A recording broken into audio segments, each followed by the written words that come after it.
Divert చేయాలనే ఉద్దేశంతో అందరు పేరెంట్స్ కూడా గేమ్స్ నేర్చుకున్నారు.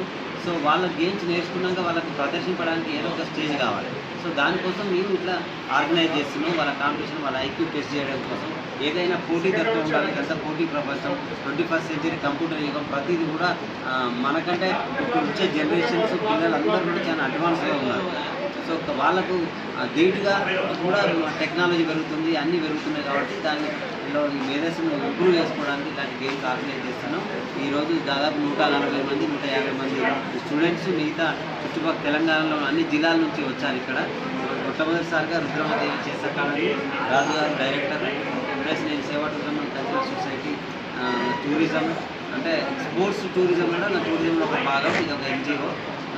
టూరిజంే కాకుండా స్పోర్ట్స్ కూడా ఎంకరేజ్ చేయడం కోసం మేము ఇద్దరం కలిసి ఇట్లా ఆర్గనైజ్ చేస్తున్నాం. ఇట్లా ప్రతి 2 మంత్స్కి 3 మంత్స్కి ఒకసారి కూడా కాంపిటీషన్స్ పెడతాం. ప్రతి అన్ని గవర్నమెంట్ స్కూళ్ళలో కూడా మేము చెస్ ఇంట్రడ్యూస్ చేసి చెస్ కొనియడానికి, అక్కడ ఉన్న టీచర్స్ చేయడానికి మేము త్వరలో పెద్ద కార్యక్రమం చేయబోతున్నాం. ఇంకా చాలా ఆర్గనైజేషన్స్ కూడా చెస్ గురించి నేర్పడానికి అన్ని ఇన్వాల్వ్ అయ్యి చేస్తున్నారు ప్రతి జిల్లాలో. ఇప్పుడు మనకు మీరు చెస్ ప్లేయర్ అంటే తెలుసు, ఆనంద్ విశ్వనాథ్ ఆనంద్, నాకైతే అతను ఒకటే తెలుసు. నేను 6th కోనేరు హంపి, ఇట్లా చాలా మంది ఇప్పుడు మన దగ్గర నుంచి ఇండియాలో టాప్ వస్తున్న వాళ్ళు కూడా వచ్చారు, చేసిన వాళ్ళు కూడా.